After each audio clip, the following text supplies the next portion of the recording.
Le pido a Dios que las madres no tengan que sufrir el dolor que estoy sufriendo yo de ninguna manera. Y yo sé que mi hijo no era tan malo como lo pintaban. Yo sé que a él le atribuían todo lo malo que sucediera. Yo quiero que recuerden lo bueno que hizo, porque él no hizo lo malo que dicen. Él hizo canchas, hizo un barrio para los pobres. En eso no se han fijado nunca.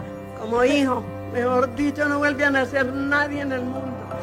El hombre más noble.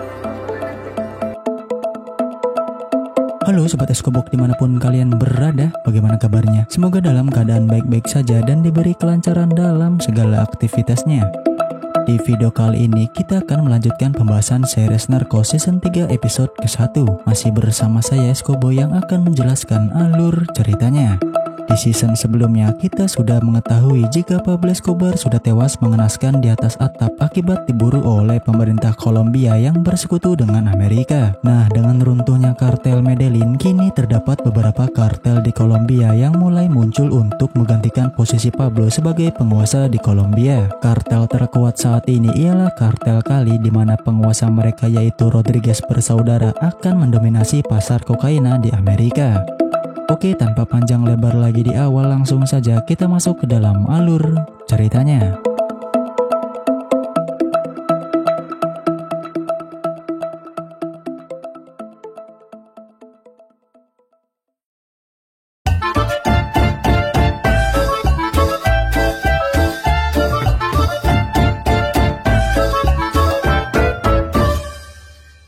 Episode ke-1 dibuka dengan memperlihatkan Javier Peña yang saat ini sedang berada di kampung halamannya menghadiri pesta pernikahan dari salah satu kerabatnya. Di sana, berkat kerja keras agen Peña di Kolombia, orang-orang terdekat dia mulai memberikan apresiasi kepada agen Peña yang sudah berhasil menumbangkan Pablo Escobar. Meskipun begitu, agen Peña ternyata tidak menyukai pujian yang diberikan kepadanya, mengingat pekerjaannya di Kolombia masih belum terselesaikan. Bagi agen Peña, meski kerajaan Pablo sudah dihancurkan, dia yang mengetahui jika kartel Cali telah tumbuh secara eksponensial. Peña semakin tertarik mengulik metode dari kartel Cali yang sangat jauh berbeda dari pesaing sebelumnya, yaitu Pablo Escobar. Seperti yang sudah kita ketahui, jika Pablo selalu mencari cinta dan perlindungan dari rakyat Medellin. Akan tetapi hal tersebut tidak berlaku bagi Rodriguez bersaudara yang lebih memilih untuk mendekati orang-orang elit Kolombia yang dijuluki sebagai The Gentleman of Cali. Selain itu pula, jika Pablo lebih memilih untuk menjadi pusat perhatian, Rodriguez bersaudara lebih menyukai tidak terlihat, bermain di balik layar sambil menyempurnakan permainan, membangun penyelundup kompleks dan jaringan distribusi melalui Meksiko, Eropa, dan beberapa negara timur tanpa meninggalkan jejak sedikit pun. Berkat sistem yang sudah mereka bangun tersebut, bahkan orang-orang yang bekerja untuk mereka tidak mengetahui jika itu adalah produk dari kartel Cali. Nah, dengan sedikit penjelasan cara main dari kartel Cali, kini kita akan berkenalan lebih dalam mengenai orang-orang di balik layar yang sudah membangun kartel Cali. Perkenalkan, yang pertama ada Pacho Herrera, di mana dia bertugas sebagai kepala distribusi dan keamanan. Dia sendiri memimpin tim psikopat muda yang rela melakukan apapun untuk kepentingan bisnis dan hawa nafsunya.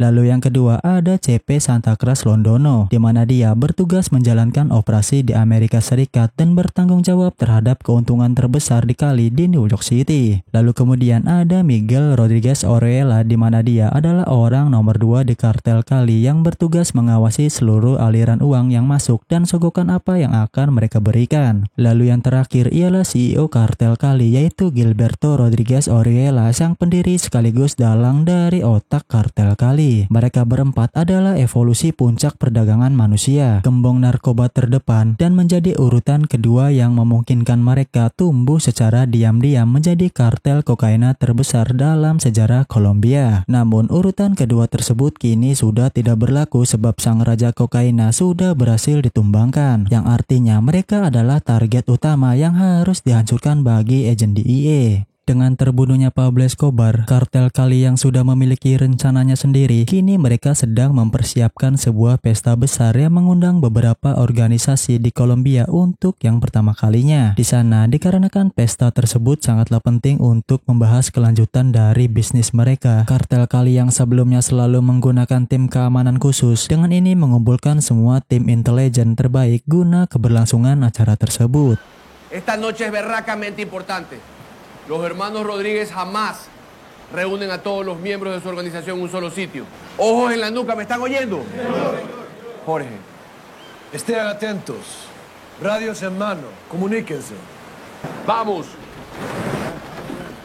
Sementara kartel Kali sedang mempersiapkan pesta yang akan mereka adakan, agen Penya yang baru saja mendapatkan promosi sebagai bos baru di IE, dia dengan cepat memeriksa semua intelijen mengenai kartel Kali dan beruntungnya kali ini, Penya mengetahui ada satu operasi gabungan di IE yang berhasil menangkap Sicario Kali yang berada di Amerika Serikat. Meskipun sang Sicario tersebut tidak mau buka mulut mengenai kartel Kali, di IE lebih memilih untuk mengintimidasi keluarga tersangka yang berada di Kolombia. Tentu saja bagi anggota keluarga yang mengetahui saudaranya ada yang ditahan, mereka rela melakukan apapun untuk membebaskan saudaranya. Dan sialnya di sini, Andres diharuskan menjadi mata-mata di IE guna menyelidiki segala sesuatu yang dilakukan oleh kartel Kali. Mendapati seorang informan yang akan bekerja untuk di IE, Penya dengan ini mengunjungi duta besar dan memberitahu rencananya untuk menjatuhkan kartel Kali. Di sana, sang dubes yang sudah mengetahui cara main dari Javier Penya dengan ini memberitahu jika apapun yang akan Penya lakukan, dia tidak diperbolehkan menggunakan cara yang sama seperti yang dia lakukan saat memburu Pablo Escobar. Hal tersebut dikarenakan saat ini presiden baru Kolombia melakukan hal yang bertolak belakang dari presiden sebelumnya. Singkatnya, saat ini keempat anggota kartel Kali berkumpul di satu meja yang sama dikarenakan pesta tersebut akan segera dilaksanakan. Pesta tersebut dihadiri oleh orang-orang elit di Kolombia seperti kepala kepolisian, wali kota, para politisi, dan beberapa bos kartel Kolombia. Di sana, Andres yang sudah mendapatkan tugas dari DIE, dia dengan ini berkeliling di tempat tersebut guna memotret siapa saja yang hadir di pesta pada malam ini. Sayangnya, pekerjaan yang baru saja dilakukan oleh Andres harus dihentikan oleh kepala keamanan dari kartel Kali yang bernama Jorge Salcedo. Dikarenakan tidak bisa lari kemana-mana lagi, Andres dibawa oleh Salcedo ke suatu tempat guna mengambil sebuah kamera canggih yang sudah digunakan oleh Andres. Di sana, meskipun Andres sendiri belum berbicara untuk siapa dia bekerja, Salcedo ternyata sudah mengetahui jika Andres bekerja untuk DIE guna membebaskan saudaranya yang ditahan di Amerika. Dengan semua informasi yang dimiliki oleh Salcedo, Andres diminta untuk pergi dan menghilang dari Kali atau akan diburu oleh Navigante.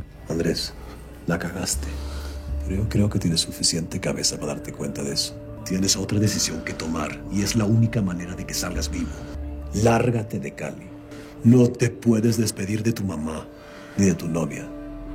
Necesito que desaparezca. Sementara itu di sisi lainnya, Gilberto yang saat ini sudah berada di hadapan beberapa partner bisnisnya, kini ia mulai menyampaikan jika bisnis mereka semakin melesat akibat sang raja di Kolombia sudah berhasil ditaklukkan. Meski saat ini mereka merajai bisnis kokaina di seluruh dunia, Gilberto sedikit memperingatkan jika para penegak hukum akan mulai memburu mereka semua seperti yang dilakukan terhadap Pablo Escobar. Dikarenakan Gilberto tidak ingin mereka semua berakhir seperti Pablo Escobar, dia sudah bernegosiasi dengan pihak berwenang di mana kesepakatan tersebut semua kartel yang ada di Kali akan keluar dari bisnis kokaina dalam 6 bulan ke depan. Nantinya mereka akan menyerahkan semua laboratorium, rute penjualan, dan bahkan rumah aman mereka. Sebagai ganti dari kesepakatan tersebut, mereka akan mendapatkan hukuman yang ringan dan uang yang akan mereka kumpulkan dalam 6 bulan ke depan tidak akan disita oleh pemerintah, sehingga mereka semua bisa membuka bisnis legal di seluruh penjuru Kolombia. Nuestra organización en 6 meses estará fuera del negocio de la cocaína. Entregaremos nuestros laboratorios, nuestras casas de operación y nuestras rutas de tráfico. Pero señores, que no se cometa el error de pensar que no será bajo nuestros propios términos. Cualquier sentencia de cárcel será mínima. Nuestro dinero es nuestro. Nuestros negocios legales seguirán prosperando. Tenemos 6 meses para hacer toda la plata que se pueda.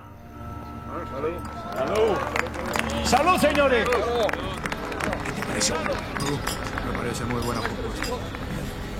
Sesaat setelah pidato yang dilakukan oleh Gilberto mengejutkan beberapa pihak, Miguel yang merasa jika akan ada beberapa kartel yang tidak menyukai rencana mereka, dia dengan cepat menghampiri Jorge Salcedo yang dia ketahui akan segera mengundurkan diri. Di sana, Miguel menyampaikan jika dia tidak ingin Salcedo mengundurkan diri sebab dia membutuhkan Salcedo selama 6 bulan ke depan. Mendengar hal tersebut, Salcedo tidak bisa menolak permintaan dari Miguel dan mulai memberitahukan istrinya jika dia akan terus bekerja untuk kartel Cali setidaknya sampai 6 bulan ke depan. Scene berpindah kepada Javier Peña yang saat ini berada di sebuah bar untuk meringankan pikirannya. Di sana, dia dikagetkan dengan kehadiran dari Bill Stegner yang tiba-tiba saja duduk di sampingnya. Ternyata di sana Bill hanya ingin memberitahu Peña jika dia tidak perlu memelihara sebuah laba-laba hanya untuk menangkap seekor lalat. Hal tersebut dikarenakan saat ini Amerika memiliki rencananya sendiri untuk Kolombia dalam menangani kartel Cali. Nantinya Amerika tidak akan melakukan pertumpahan darah dan akan mendukung keinginan dari kartel Cali yang ingin berdamai dengan pemerintah Kolombia. Mendengar hal tersebut, tentu saja Javier Peña tidak setuju jika kartel Cali mendapatkan hukuman ringan setelah semua yang dia perbuat di Kolombia. Meski begitu, Bill Stegner tetap memperingatkan Peña jika sekeras apapun ia mengejar kartel Cali, organisasi tersebut tidak memiliki sedikit pun celah sehingga nantinya hanya akan memperumit situasi mereka.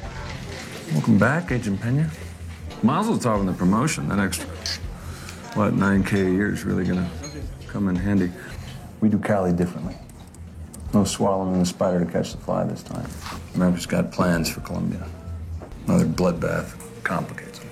Cali cartel throws in the towel, hands over the keys to the biggest criminal enterprise in history. Negotiations are on the 2-yard line, but it has backing from Washington. Sementara itu, agen DEA yang sudah terlanjur menjalankan operasi di kartel Cali, mereka mendapatkan satu kiriman berupa salinan foto mereka berdua saat sedang merekrut Andres sebagai mata-mata dari DEA. Di sana tentu saja hal tersebut bisa dilakukan oleh kartel Cali sebab mereka menghabiskan miliaran dolar per tahun yang digunakan untuk membeli mata dan telinga yang tersebar di wilayah Cali, kantor polisi, di dalam taksi, dan bahkan mereka memiliki perusahaan telepon yang bisa menyadap seluruh percakapan, dan itulah mengapa Salcedo dengan mudahnya mengetahui mata-mata DEA yang sedang menyamar di pesta besar mereka. Selain itu pula, setelah Gilberto selesai menyampaikan rencananya untuk mengakhiri bisnis dalam 6 bulan ke depan, kita bisa melihat banyak dari mereka yang kurang senang dengan keputusan dari kartel Cali. Nah, dari tim investigasi tim keamanan kartel Cali, mereka mendapatkan beberapa percakapan dari partnernya yang memberontak dari kebijakan Gilberto. Beberapa di antaranya ialah Diaz yang tidak suka jika Gilberto akan pensiun menggunakan nama mereka. Lalu kemudian ada Santos yang tidak ingin didikte oleh Gilberto mengenai bisnis yang sudah ia jalani selama ini. Lalu orang ketiga yang tidak setuju ialah Beltra dikarenakan dia baru saja terjun dan ingin bisnisnya tersebut terus berkembang. Lalu yang terakhir dari orang-orang yang menentang Gilberto ialah Claudio Salazar. Sebenarnya percakapan dari Salazar berisi pertikaian suami istri di mana Claudio ingin pergi berpesta karena sudah muak harus bertepuk tangan semalaman mendengarkan kebijakan dari Gilberto. Pada awalnya Gilberto sendiri tidak ingin menanggapi pertikaian tersebut. Akan tetapi di saat Miguel mengatakan jika Salazar tidak menghormati mereka, ia kemudian mengutus Pacho Herrera untuk membunuhnya sebab Pacho memiliki masalah pribadi yang belum sempat ia selesaikan. Dikarenakan sudah mendapat perintah dari partnernya, Pacho dengan cepat pergi ke salah satu bar yang dikunjungi oleh Claudio Salazar. Di sana Pacho mendatangi Claudio dengan membawakan satu botol minuman keras, lalu kemudian berdansa dengan pelacurnya, dan inilah yang selanjutnya terjadi.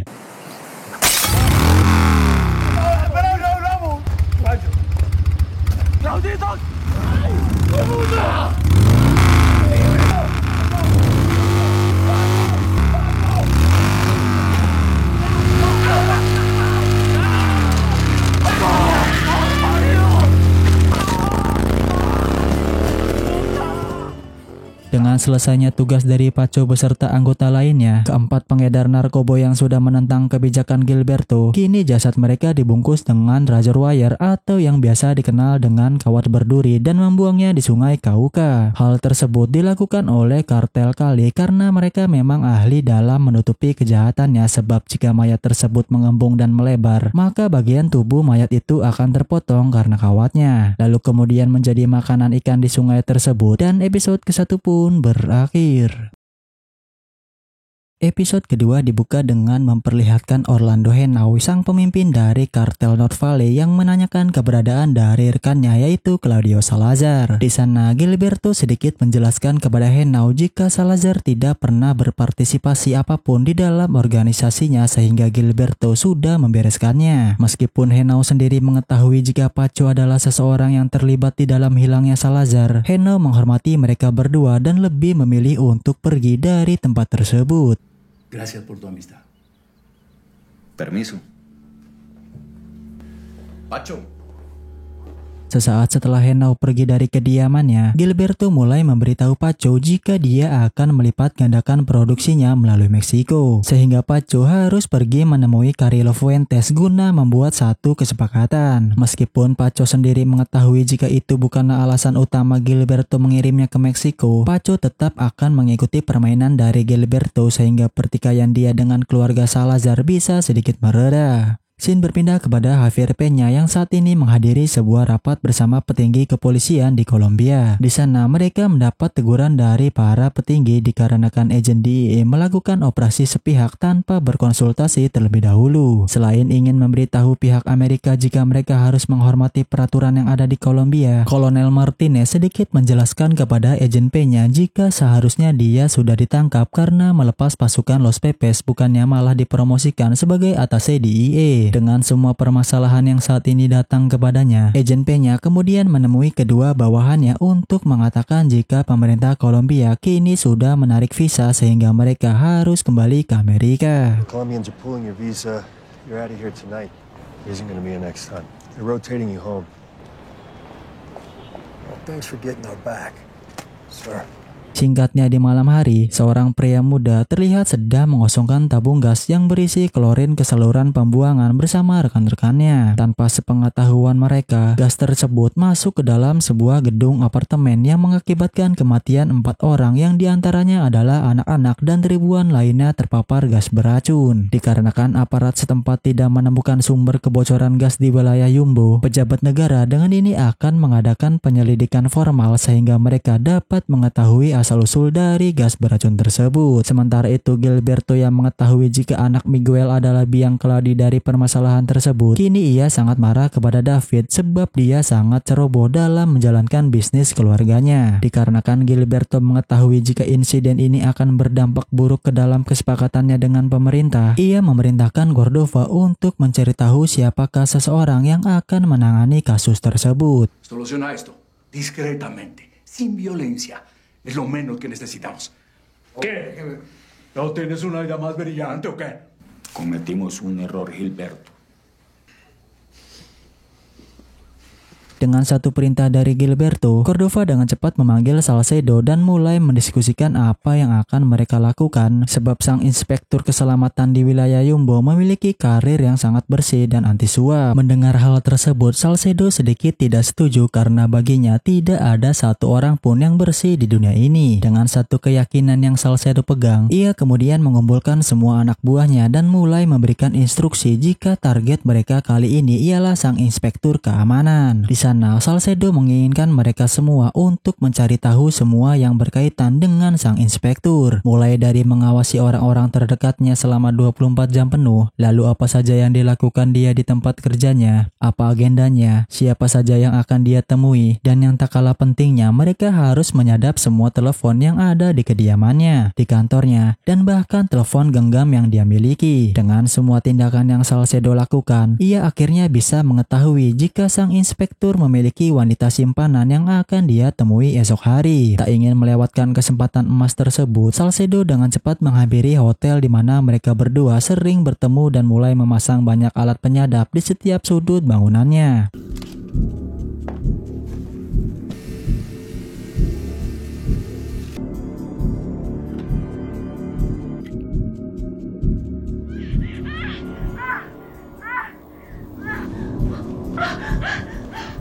más que mujer.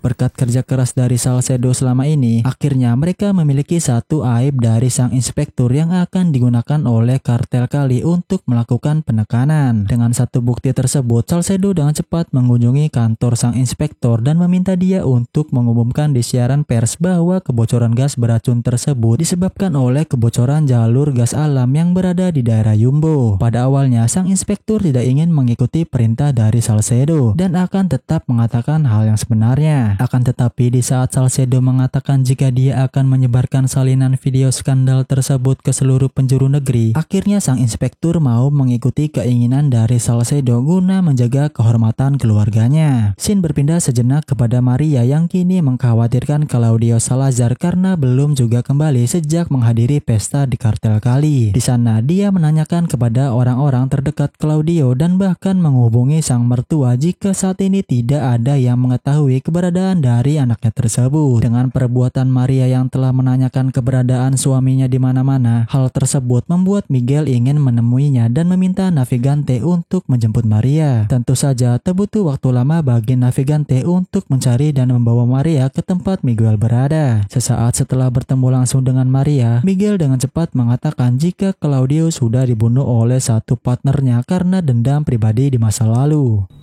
Esposo está muerto. Lo mató un socio mío por un daño que le hizo. Sementara itu di sisi lainnya, CP yang saat ini kembali ke New York City, dia mulai menghubungi Gilberto di Kolombia karena dia memiliki ide untuk meningkatkan produksi sebelum mereka menyerahkan diri. Di sana tentu saja Gilberto menyetujui apa yang ingin CP lakukan dan meminta dia untuk tetap berhati-hati agar semua rencana mereka berjalan dengan sangat lancar. Dikarenakan Gilberto sudah menyetujui keinginannya, CP dengan cepat menuju ke salah satu perusahaan penyedia ether atau senyawa organik yang biasa mereka gunakan untuk membuat kokaina. Di sana, CP meminta tambahan pasukan ether sebanyak 300 barel di setiap pesanan berikutnya. Mendengar hal tersebut, sang pemasok tidak bisa menuruti keinginan dari CP sebab saat ini ada satu geng baru yang juga menggeluti bisnis tersebut. Geng tersebut berisi para pemuda dari Dominika yang beroperasi di salon kecantikan. El salón de belleza ese de Queens, deme la dirección. Oiga, son unos muchachos. Singkatnya, saat ini CP sudah berada di salon kecantikan bersama ketiga rekannya. Di sana, CP meminta bantuan kepada salah satu karyawan untuk memanggil bos mereka. Sesaat setelah beberapa anak muda itu muncul di hadapannya, CP meminta mereka semua untuk mengosongkan tempat saat ini dan jangan pernah kembali jika masih ingin melihat matahari esok hari. Mendengar hal tersebut, salah satu dari pemimpin mereka dengan ini menertawakan perintah dari CP dan malah mengusirnya balik. Dikarenakan semua anak muda itu tidak ada yang mendengar perkataannya, CP mulai menggertak mereka semua dan inilah yang selanjutnya terjadi. No, mira, tú y tu puto pelo tienen 10 segundos para salir de aquí. 10. 9. ¿Te parece chistoso, hijo de puta? 9. 8. 7. 7. 6. 6. 5. 4. 4. 3, 2, 1.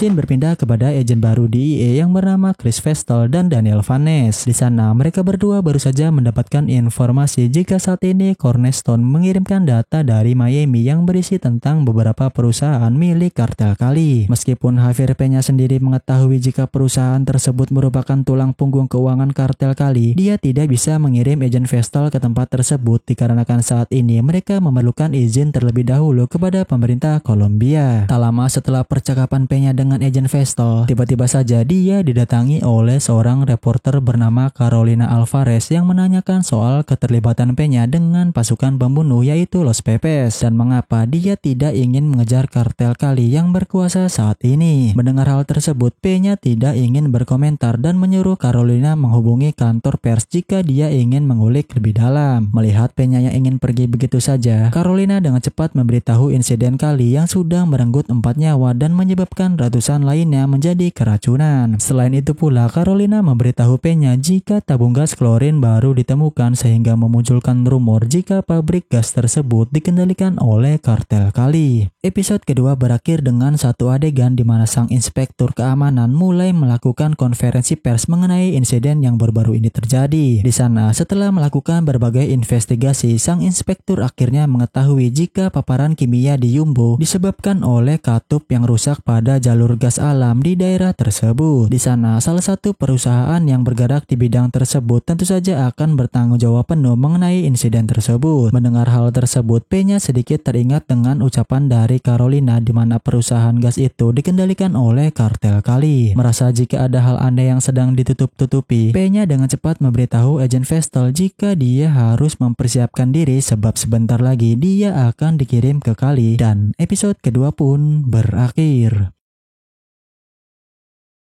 Episode dibuka dengan memperlihatkan Pacho Herrera yang saat ini sudah berada di Meksiko bertemu dengan Amado Carrero Fuentes. Di sana dia juga mengajak adik laki-lakinya yang bernama Alvaro untuk melihat tumpukan uang senilai $320 juta yang sudah berhasil Amado selundupkan. Dengan keberhasilan Amado dalam menjalankan bisnis di Meksiko, Pacho yang sudah mendapatkan mandat dari Gilberto, dia dengan cepat mengatakan jika kartel Cali berniat untuk menambah muatan menjadi lebih besar lagi sampai 6 bulan ke depan. Bagi Amado, tentu saja hal itu sangat mudah untuk dilakukan mengingat dia diberi julukan sebagai Raja Langit. Seperti yang sudah kita ketahui di series Narcos Meksiko atau series El Chapo, Amado adalah seorang pemimpin dari kartel Juarez yang sangat giat dalam menjalankan bisnis kokaina dan menjadi orang pertama yang berbisnis dengan kartel Kolombia di bagian selatan. Jika Pablo melihat kartel Meksiko sebagai ancaman, kartel Cali malah bersekutu dengan kartel Meksiko di mana Amado menjadi pengedar yang sepakat untuk mengangkut koka milik Cali ke Amerika Serikat. Meski kini Amado sepakat akan mengangkut lebih banyak dari kartel Cali, dia sedikit mempertanyakan kepada Pacho apakah dia benar-benar akan pensiun. Sebab yang Amado ketahui jika hanya kehidupan seperti inilah yang cocok untuk pria seperti dirinya.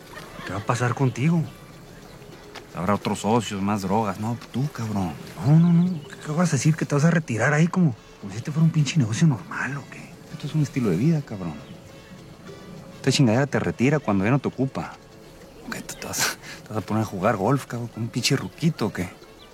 Sementara itu di sisi lain, Javier Peña sedang mengadakan rapat dengan anggota komite yang ingin memberikan dukungan penuh berupa dana perang. Sebelum mereka memberikan semua yang Peña butuhkan, seorang perwakilan dari anggota komite ingin mengetahui lebih lanjut dari agen Peña apa saja yang akan mereka pertaruhkan. Apakah mereka mampu melakukannya, dan kemudian memutuskan apakah mereka akan memberikan dukungan sepenuhnya atau tidak sama sekali. Sebelum sempat menjawab pertanyaan-pertanyaan yang diajukan, duta besar dengan cepat memberitahu para anggota komite bahwa mereka akan menjawab semua pertanyaan tersebut saat para senator sudah berada di Kolombia. Bagi agen Peña yang tidak diberi kesempatan untuk berbicara, pertemuan tersebut tak lebih dari rapat anggaran untuk menjaga aliran dana tak peduli sekacau apa situasi di Kolombia. Sementara orang-orang baik kewalahan dengan dana yang belum mereka dapatkan, di sisi lain pengedar narkoba malah sangat mudah untuk mendapatkan uang dan menyimpannya. Meski begitu, ada bagian tersulit bagi mereka. Pada awalnya, uang tunai diterbangkan kembali ke Kolombia melalui pesawat yang sama yang membawa kokaina ke Amerika. Lalu kemudian diubah menjadi mata uang peso atau tetap bisa disimpan tanpa harus dikonversikan seperti Pablo Escobar. Akan tetapi, yang menjadi masalah terbesar dengan uang ilegal adalah jejak yang ditinggalkannya. Pada zaman dulu, bank-bank di Amerika akan menerima uang tersebut tanpa ada pertanyaan dari manakah uang yang mereka dapatkan. Hal tersebut seketika berubah ketika Presiden Presiden Nixon menandatangani undang-undang kerahasiaan bank yang mewajibkan semua bank di Amerika untuk melaporkan transaksi yang melibatkan lebih dari $10.000 secara tunai. Nah, dari hukum tersebut lahirnya pencucian uang atau biasa disebut sebagai money laundry. Di sini saya akan menjelaskan bagaimana cara para kartel mencuci uang haram mereka. Langkah pertama dalam pencucian uang tersebut disebut sebagai placement atau penempatan. Dalam proses tersebut, kartel kali mempekerjakan seseorang dari desa ke Amerika yang bertugas mentransfer uang melalui pos atau biasa dikenal sebagai wesel. Masing-masing dari transaksi tersebut tentu saja di bawah $10.000 agar pihak bank tidak perlu lagi melapor karena transaksinya masih di bawah $10.000. Setelah semua uang yang disetorkan berubah menjadi wesel, kini wesel tersebut dikumpulkan dan diterbangkan ke sebuah negara yang memiliki pengawasan paling lemah, yaitu negara Panama. Dengan semua wesel yang sudah mereka dapatkan, tahap terakhir disebut sebagai layering, di mana tahap ini menjadi langkah paling rumit karena melibatkan serangkaian transaksi yang kompleks dan diperlukan rekayasa keuangan. Pada tahap ini, para kartel menggunakan berbagai cara, yaitu memecah uang menjadi jumlah kecil yang disimpan di beberapa rekening yang berbeda. Lalu uang tersebut kemudian digunakan untuk membeli sebuah properti atau membeli perusahaan rekanan di mana mereka akan melakukan banyak transaksi palsu sehingga menciptakan kesan sukses dari perusahaan tersebut. Meski beberapa cara di atas terbilang sangat terkonsep dan sangat sulit untuk dilacak, uang tetaplah uang yang selalu meninggalkan jejak, dan cara terbaik untuk menghancurkan kartel kali adalah menemukan semua transaksi yang sudah mereka lakukan. Nah, tugas tersebut kini diserahkan kepada Agen Vestal dan Agen Vanes yang kini sudah berada di kali untuk menelusuri operasi keuangan dari kartel kali. Kedatangan mereka berdua disambut oleh Kolonel Calderon yang mulai mengulik tentang tujuan mereka di kota ini. Meskipun sang polisi itu terlihat sangat mencurigakan, Agen Vestal ternyata berhasil mendapatkan informasi jika Rodriguez bersaudara telah bersembunyi dari rumah ke rumah lainnya sambil menunggu waktu penyerahan diri mereka. Hay más policías corruptos que iglesias. Vos no confías en mí, yo lo entiendo, pero si quieres lograr algo aquí en Cali, necesitas ayuda de la policía. Si no soy yo, será alguien más. Esa regla no me la inventé yo. Entendido. Bien.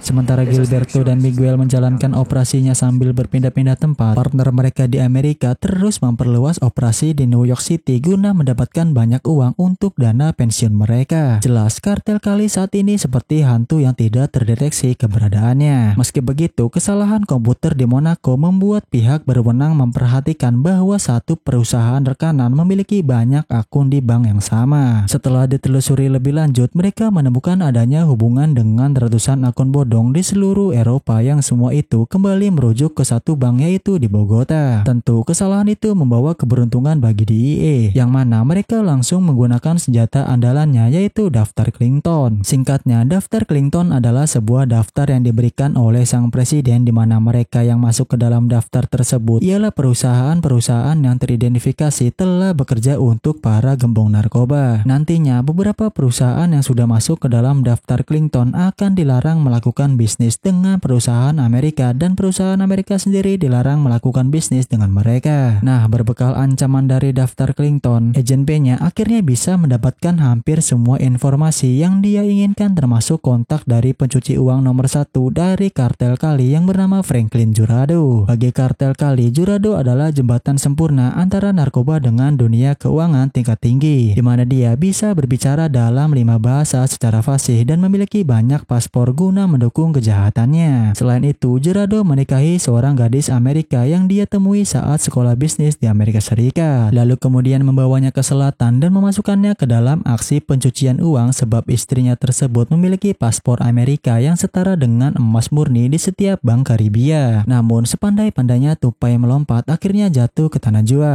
Hal itu dikarenakan Agen P-nya saat ini tengah meminta bantuan kepada Carolina untuk mencarikan alamat Jurado. ¿Tienes una dirección del jurado? Se la puedo encontrar. You know him? Of him. Fue el director de Interaméricas. Y luego lo pusieron en una posición más importante. Scene berpindah kepada Salcedo yang memiliki jadwal makan malam bersama para calon investor untuk perusahaan keamanan yang akan dia buat nanti. Di sana sang istri memperingatkan Salcedo untuk tidak memberitahu para investor jika dia bekerja untuk kartel Kali. Dikarenakan pertemuan tersebut akan dilakukan pada malam hari, saat ini Salcedo melakukan rapat kembali dengan para bawahannya untuk terus waspada karena dua anggota DIE baru saja tiba di Kali untuk memburu Rodriguez bersaudara. Meski kedua anggota DIE tersebut bisa mengacaukan rencana mereka, Salcedo yang mengetahui jika mereka tidak memiliki surat perintah penggeledahan, dia bisa sedikit lebih tenang dan mulai menjemput pengacara kartel Kali dari Amerika yang bernama Starkman. Sementara itu di saat yang bersamaan, kartel Kali terlihat sedang mengadakan pertemuan dengan petinggi di Kolombia, di mana di pertemuan tersebut mereka membahas daftar nama dari para petinggi yang harus disuap sehingga penyerahan mereka berjalan dengan sangat lancar. Tak lama setelah Palomari sang akuntan memiliki daftar nama-nama tersebut, Salcedo akhirnya tiba di hotel bersama Starkman untuk bertemu dengan Rodriguez bersaudara. Scene berpindah kepada Agent Vestal dan Vanes yang saat ini terlihat akan melakukan penggeledahan di salah satu kantor milik kartel Kali. Di sana Calderon yang mengetahui jika mereka berdua tidak memiliki surat perintah meminta mereka untuk kembali ke Bogota sehingga mereka memiliki surat perintah untuk menggeledah kantor kartel Kali. Mendengar hal tersebut, Agent Vestal yang sudah menyiapkan surat perintah sebelum terbang ke Kali dengan ini memberikan surat tersebut kepada Calderon dan meminta dia untuk menyiapkan pasukan guna melakukan penggeledahan. Son las putadas que a mí no me gustan. ¿O está jugando conmigo o qué, mopa? Hey, man. It's like you said, it's hard to know who to trust. Fuck. Let's do it. Necesito un equipo táctico en la calle 15 con avenida Cuarta. ¿Me copia? Sí, señor. Solicitando un equipo táctico en la calle 15. Tentu saja, tim penyadap dari Rodriguez bersaudara mengetahui jika saat ini akan ada konvoi polisi yang datang ke salah satu kantor mereka. Mengetahui kantor tersebut dipakai oleh Palomari, Salcedo dengan cepat memberikan perintah kepada Palomari untuk segera berbenah dan pergi dari kantor tersebut. Akan tetapi, di sini Palomari yang sedang menyiapkan suap untuk para petinggi Kolombia, dia tidak ingin meninggalkan kantor tersebut dan mengabaikan peringatan dari tim keamanan.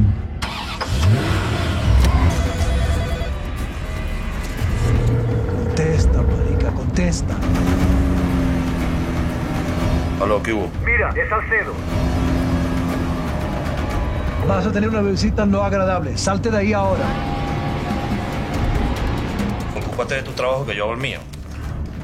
¡Este es mi trabajo! ¡Te digo que... ¡Hijo de puta! Piso 7, oficina del doctor Palomari.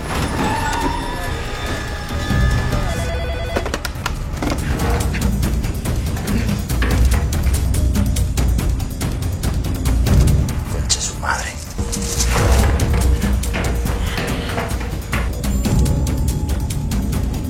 Beruntung, Salcedo berhasil sampai lebih dulu ke kantor Palomari sebelum pihak kepolisian datang. Di sana, Salcedo yang melihat tumpukan dolar berada di meja Palomari, dengan ini langsung membereskan semua uang dan berkas-berkas penting agar tidak ada informasi yang jatuh ke tangan DIE. Sementara Salcedo sedang menghilangkan semua bukti, Palomari yang sedikit terkejut dengan penggeledahan tersebut, ia sedikit mengulur waktu dengan cara menanyakan surat perintah dari pihak kepolisian. Vamos. Chivo, revíselo y haga todo el inventario, ¿listo? Bueno, va. Aquí dice solo documentos, concha tu madre. Hey, I like presents.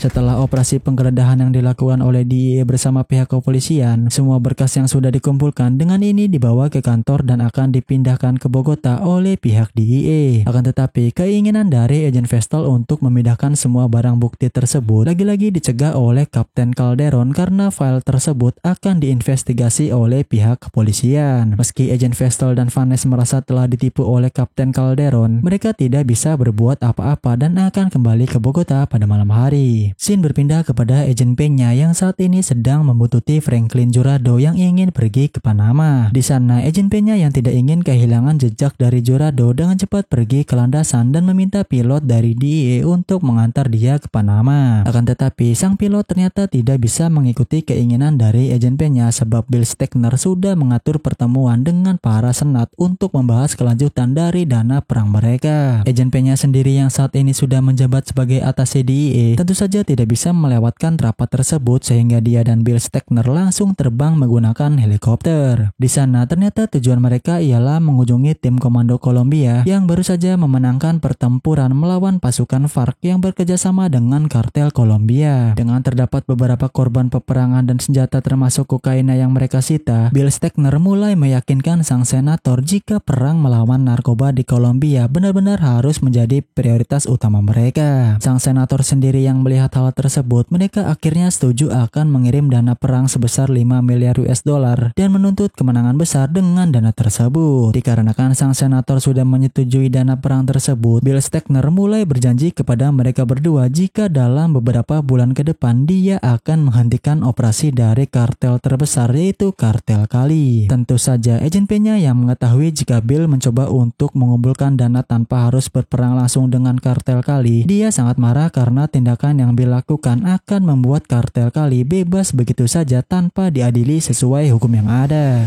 The Colombians get a check and you get to play army men in the jungle. I'm thinking about the next battle, the one that really counts. Which means you're willing to lose this one. So the whole surrender plan is about fucking fundraising. Fuck you. Yeah. See ya.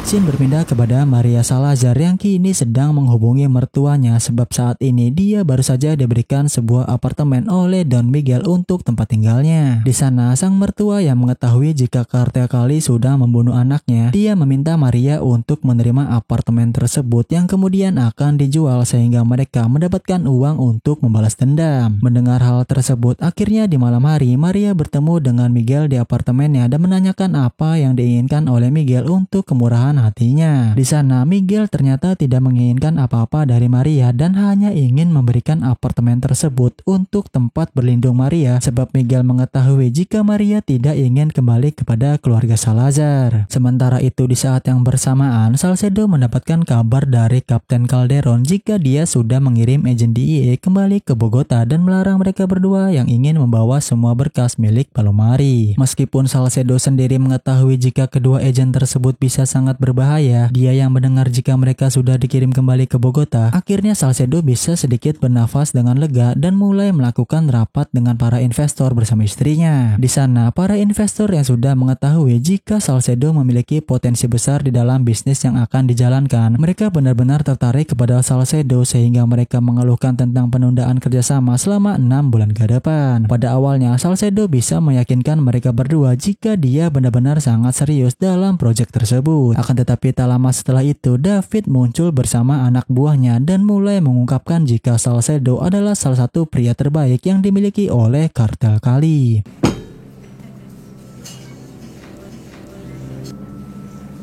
David Rodríguez. No dejen que los engañe este traje tan elegante, ¿eh? De hecho, es uno de nuestros mejores hombres. Episode ketiga berakhir dengan satu adegan di mana Agent Vestal dan Agent Vaness ternyata membatalkan penerbangannya ke Bogota karena mereka lebih memilih berada di Cali untuk membuntuti Palomari. Dari hasil penyelidikannya tersebut, mereka berdua dikagetkan dengan keberadaan dari Gilberto yang muncul di hadapannya. Tak ingin melewatkan kesempatan untuk menangkap Gilberto, Agent Vestal dengan cepat menghubungi Agent Peña yang kemudian membuat Peña harus meminta bantuan kepada Kolonel Martinez. Dan episode ketiga pun berakhir. Episode ketiga dibuka dengan memperlihatkan Kolonel Martinez yang saat ini sedang berada di dalam truk ayam bersama pasukannya. Rumput bisa dia serahkan kepada Cordova. Akhirnya Salcedo pergi bersama Navegante yang ternyata tujuan mereka ialah menjemput putra Maria Salazar di kediaman neneknya. Sesampainya di sana, tentu saja Salcedo yang tidak pernah menggunakan satupun senjata, ia meminta secara damai kepada Nyonya Salazar dan berjanji akan menjaga cucunya tersebut. Belum sempat mengamankan anak dari Maria, mereka dengan cepat melumpuhkan satu persatu Sicario dan mulai memasuki kediaman Gilberto untuk menangkapnya. Di sana, ketiga istri dari Gilberto tentu saja terkejut melihat pihak kepolisian yang berhasil memasuki kediamannya. Dikarenakan Kolonel Martinez sudah memiliki surat perintah penggeledahan, ia beserta anggota lainnya kini mulai menelusuri. Di sana, Kolonel Martinez yang juga sudah mengetahui jika Calderon adalah informan dari kartel Cali, ia memberikan satu kesempatan lagi kepada Calderon untuk melakukan hal yang benar dan tidak mengacaukan operasi kali ini. Akan tetapi meski Calderon mengetahui jika karir di kepolisiannya akan terancam, dia ternyata lebih takut kepada kartel Cali, mulai dari memeriksa kamar, menghancurkan beberapa tembok, dan juga mengecek di rak sepatu karena kartel Cali terkenal dengan tempat persembunyiannya yang tidak normal. Tentu saja suara bising tersebut membuat Gilberto menjadi sangat panik dan dia hanya bisa berdiam diri sambil berharap agar mereka tidak menemukannya. Sayangnya Dewi Fortuna tidak memihak kepada Gilberto sebab Agent P-nya berhasil menemukan lokasi persembunyiannya.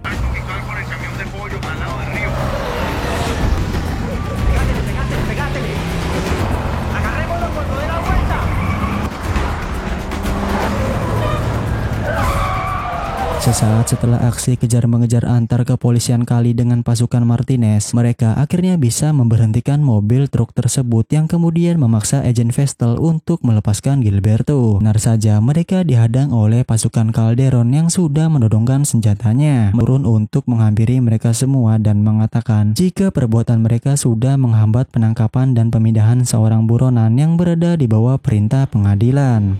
Coronel Martínez.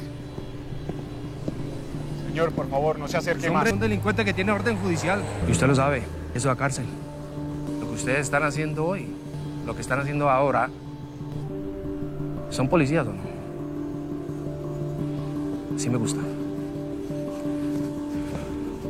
Yang ingin meliput penangkapannya. Di sana, jika saat ini dia mendukung penangkapan Gilberto karena tidak akan lagi mempercayai pemerintah Kolombia. Mendengar keputusan dari sang presiden yang tetap ingin menahan Gilberto, Agent P-nya mulai melakukan konferensi pers bersama Jaksa Agung dan Menteri Pertahanan Kolombia. Di hadapan para tersebut, Kolonel Martinez ternyata sudah diberitahu oleh Vargas jika di dalam berkas tersebut terdapat beberapa nama polisi korup yang menerima uang dari kartel Cali dan salah satunya terdapat nama dia di sana. Mendengar hal tersebut, akhirnya Agent P-nya mengetahui jika kartel Cali saat ini ingin mendiskreditkan Kolonel Martinez sebagai pesan kepada semua polisi agar tidak melakukan hal yang sama seperti Kolonel Martinez. Bill mulai mempertanyakan mengapa kakaknya itu bisa tertangkap, terutama kepada Cordova selaku kepala keamanan dari Gilberto. Meski pada awalnya Salcedo membela Cordova dan menyalahkan dirinya sendiri atas tertangkapnya Gilberto, Miguel yang mengetahui jika di saat itu Salcedo sedang menjalankan tugas lain darinya, dia sedikit memperingatkan mereka semua jika mulai saat ini tidak ada satupun dari mereka yang aman termasuk keluarganya sendiri. Dikarenakan saat ini Salcedo mengasumsikan jika semua tempat persembunyiannya tidak aman, Miguel mulai memberitahu Paco dan CP untuk selalu waspada, tidak kembali ke Cali untuk sementara waktu, dan episode keempat pun berakhir.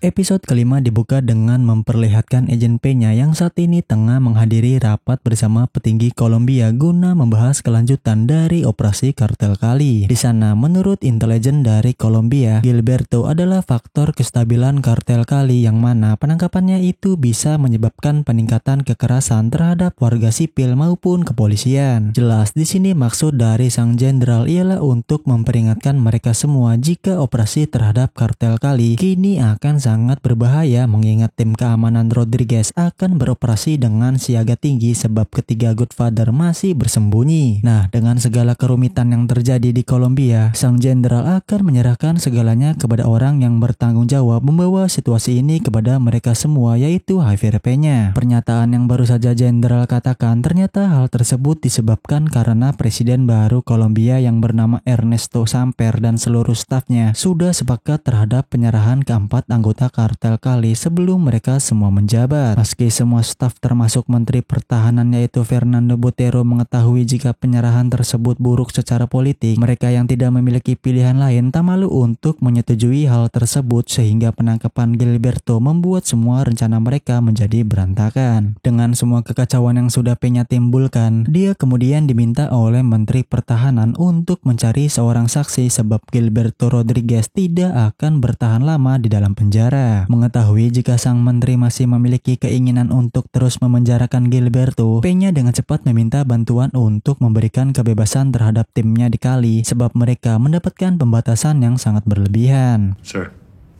my team in Cali are operating under severe restrictions.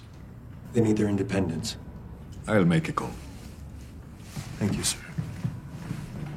Sementara itu di sisi lainnya, Gilberto yang saat ini mendapatkan kesempatan untuk menghubungi adiknya, dia meminta adiknya itu untuk tetap tenang sambil mencari cara agar mereka bisa membebaskannya. Selain itu, Gilberto yang mengetahui jika kartel North Valley menjadi ragu karena dia baru saja ditahan, dia kemudian meminta Miguel untuk mengundang Henao ke apartemennya sehingga dia bisa meyakinkan Henao jika itu hanyalah sebuah masalah kecil yang bisa mereka atasi. Mendengar hal tersebut, Miguel yang masih menganggap jika penangkapan dari Gilberto terjadi akibat adanya pengkhianat, dia meminta Cordova dan Salcedo untuk memberikan dia nama sehingga kejadian itu tidak terjadi lagi. Meskipun mereka berdua mengetahui jika tidak ada pengkhianat di dalam organisasinya, Salcedo dan Cordova mau tak mau harus tetap mencari seseorang yang bisa mereka berikan kepada bosnya tersebut. Di sana, Salcedo yang sudah mendapatkan deadline sampai malam hari, dia dengan cepat memeriksa semua penyadapan di kantor miliknya, namun sayang usahanya tersebut tidak membuahkan hasil. Tak ingin menyerah begitu saja, mereka berdua kini berada di bandara untuk memeriksa status penerbangan dari anggota DIE sebelum Gilberto tertangkap. Di sana, Cordova yang mendapati informasi jika kedua anggota DIE tidak pernah meninggalkan Cali. Dengan ini menghampiri Kapten Calderon sebab dialah yang mengkonfirmasi keberangkatan dari kedua agen ke Bogota. Mengetahui jika Cordova ingin menjadikan dia sebagai kambing hitam atas penangkapan Gilberto, Kapten Calderon kemudian balik menyerang Cordova dengan mengatakan jika agen DIE sudah membuntuti seseorang sehingga mereka berhasil mengetahui alamat dari Gilberto, dan seseorang yang sudah dibuntuti tersebut tentu saja bukan dirinya. Martínez llevaba media hora adentro de la casa de don Gilberto. Inútil de mierda. ¿Y sabes qué? Parece que la DEA nunca se fue de acá. Y fuiste tú el que confirmó, tú, solo tú el que confirmó que ese par de gringos hijueputas se subieron al avión y se largaron a Bogotá. Le pregunté a los gringos cómo llegaron a la casa de Gilberto y vos sabes que me contestaron. Siguieron a alguien hasta allá. Vos venís aquí a entregarme como carnada a tu jefe. ¿Vos sabés dónde estás parado? Te puedo asegurar que no fue a mí.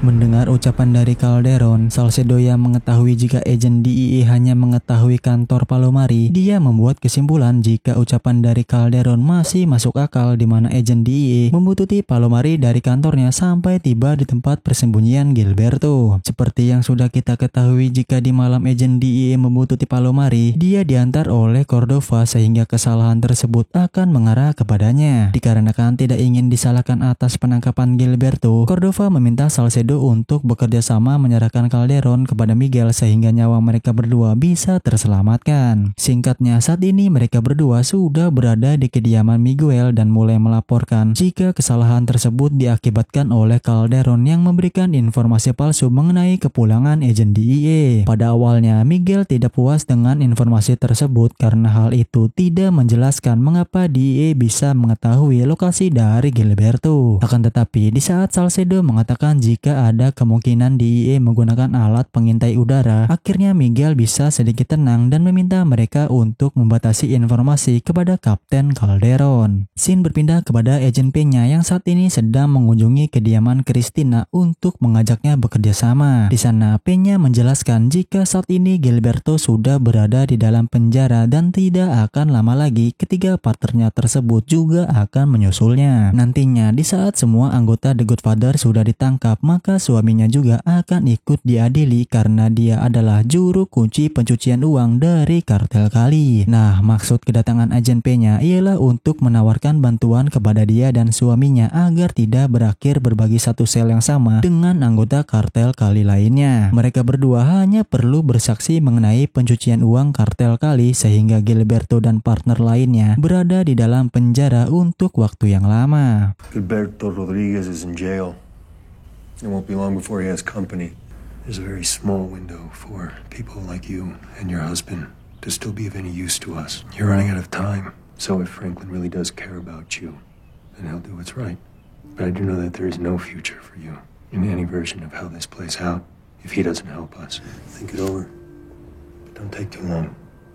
Sementara itu Gilberto sendiri yang saat ini berada di dalam sel penjara, ia dikunjungi oleh pengacaranya dari Kolombia yang ingin memberitahu jika situasinya saat ini sudah menjadi masalah politik yang mengubah semua kesepakatan sebelumnya. Di sana Gilberto yang sudah bosan menunggu tentu saja tidak terima dan meminta mereka untuk mempercepat proses pembebasannya sehingga dia bisa mengatur ulang kerajaan kokainanya. Mendengar hal tersebut, Nicholas selaku anak sekaligus seorang pengacara, dia meminta izin kepada ayahnya untuk menemui Medina sehingga dia bisa menyelesaikan permasalahan tersebut. Meski pada awalnya Gilberto tidak ingin anaknya itu terlibat di dalam permasalahan ini, Nicholas yang keras kepala ternyata tetap menemui Medina dan menyampaikan jika saat ini ayahnya masih ingin melanjutkan penyerahan dirinya beserta ketiga anggota kartel Cali lainnya. Medina sendiri yang mendengar hal tersebut, ia tidak bisa mengabulkan permintaan dari Nicholas sebab sulit bagi mereka untuk menerima syarat penyerahan diri seseorang yang sudah berada di dalam penjara. Meski saat ini Medina mengatakan jika kesepakatan lama mereka sudah tidak berlaku, Medina yang tetap ingin bekerja untuk kartel Cali, ia akan memberikan kesepakatan baru di mana keempat anggota The Godfather harus menyerahkan semua aset ilegal dan mendekap di dalam penjara selama 3 tahun lamanya. Gilberto yang mengetahui hal tersebut dari Nicholas, dia tentu saja tidak terima dengan masa tahanan selama 3 tahun sebab dia sudah mengeluarkan banyak uang untuk membeli kebebasannya. Meski Nicholas sendiri melihat ketidaksukaan ayahnya dalam kesepakatan ini, di sana Nicholas menjelaskan jika hanya kesepakatan inilah yang bisa pemerintah berikan mengingat Gilberto adalah seorang gembong narkoba. Jika saja Gilberto menyetujui kesepakatan ini, maka dia harus menjaga akuntan dan pencuci uangnya karena jika kedua orang itu jatuh ke tangan Amerika, maka semua anggota kartel Cali akan berada di dalam penjara selamanya. Ese no era el trato. Y tú no vas a seguir hablando de eso, ¿entendido? ¿Qué tienes que ser tan terco, papá? Eres un narcotraficante. Ningún político va a salir a defenderte y a decir tenemos que dejarlo salir. No importa cuánto billete le hayas metido en el bolsillo. Pero 3 años, mijo. A Medina le preocupa que lo puedan exponer. Específicamente el contador. Palomari sabe demasiado. Scene berpindah lagi kepada Salcedo yang saat ini mendapatkan panggilan dari David yang mengundang dia ke salah satu tempat sebab ayahnya akan mengadakan rapat penting bagi petinggi kartel Cali. Di sana Salcedo tentu saja sangat terkejut dengan undangan tersebut mengingat di pagi hari dia baru bertemu dengan Miguel di kediamannya. Meski Salcedo sendiri merasa ada hal yang tidak beres, ia tetap mengikuti perintah dari David dan sesekali menghubungi Cordova yang terlihat tidak mengangkat panggilannya. Singkatnya, saat ini Salcedo sudah sampai di tempat pertemuan di mana dia mulai merasa aneh karena terdapat istri Cordova di tempat yang sama. Belum sempat bertanya apa yang sedang terjadi, Salcedo kemudian diperlihatkan dengan Kapten Calderon yang sudah babak belur dan akan segera dieksekusi. Tentu saja Salcedo tidak bisa berbuat apa-apa dan hanya bisa menyaksikan kematian dari Calderon tepat di hadapannya. Malparido, hijo de puta. ¿Qué le dijiste, pedazo de hijo de puta? Yo no fui el que dijo dónde estaba Gilberto. Me sentí muy seguro con este poco de hijo de putas. ¿Cuándo te vas a sacar el...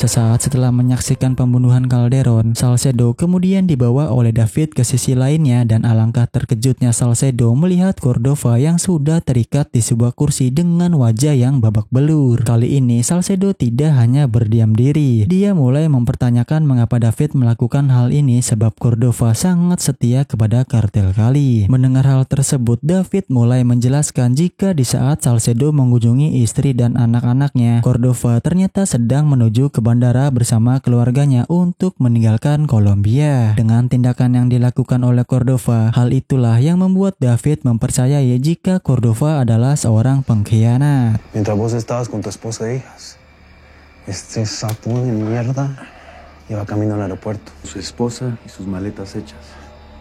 Te iba a dejar que a vos te achacaran el muerto. Tu amigo, Jorge. Es una mierda, Jorge. Es un hombre bueno y leal. Estás cometiendo un error muy grave, David. Si esto es un hombre bueno, huevón. Es un sapo de mierda. ¡Jorge! No deje que la toque. No deje que toquen a Sofía. No tiene nada que ver en esto, hermano. Estos maricones son unos dementes. Quieren hacer... ¡David, no!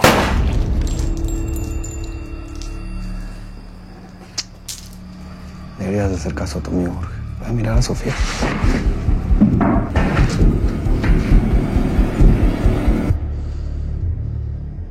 Singkatnya, saat ini Miguel tiba di tempat tersebut dan mulai memberitahu mereka semua jika tertangkapnya Gilberto diakibatkan karena mereka lemah dan mudah percaya kepada sang pengkhianat. Tentu saja dia tidak bisa mentoleransi hal tersebut sehingga Cordova dan Calderon menjadi pengingat bagi mereka semua jika hal inilah yang akan terjadi kepada mereka semua jika mengkhianati kartel Cali. Dengan kosongnya posisi kepala keamanan, Miguel meminta Salcedo untuk menggantikan posisi tersebut mengingat Salcedo memiliki track record yang baik dalam melindungi keluarganya. Scene berpindah kepada agen Peña yang saat ini sedang mendengarkan hasil penyadapan dari Franklin Jurado bersama istrinya. Pada awalnya, percakapan mereka hanyalah berisi kekhawatiran Cristina yang merasa jika mereka harus menyerahkan diri. Akan tetapi di saat Jurado mengatakan satu bahasa negara asing, akhirnya Peña mulai menyadari jika Jurado berada di Curaçao sehingga dia meminta asistennya untuk menghubungi polisi Karibia Belanda dan mencari tahu apakah ada seorang turis yang bernama Franklin Jurado. Singkatnya, saat ini Peña sudah mendapatkan konfirmasi jika Jurado berada di salah satu villa yang berada di Curaçao. Dikarenakan Peña ingin membuat anggota Cali berada di penjara lebih lama, ia kemudian bergegas pergi ke bandara sehingga dia bisa mendapatkan Franklin Jurado untuk diajak bekerja sama. Episode kelima berakhir dengan memperlihatkan Salcedo yang saat ini sedang paranoid setelah melihat kekejian dari kartel Cali. Dikarenakan dia tidak ingin keluarganya menjadi target pembunuhan selanjutnya, Salcedo mulai memasuki salah satu salon dan menggunakan telepon di sana untuk menghubungi seseorang. Ternyata seseorang yang Salcedo hubungi ialah anggota DIA yang berada di tempat persembunyiannya. Di sana Salcedo sedikit memperingatkan mereka berdua jika kartel Cali sudah mengetahui lokasi mereka. Dan episode kelima pun berakhir.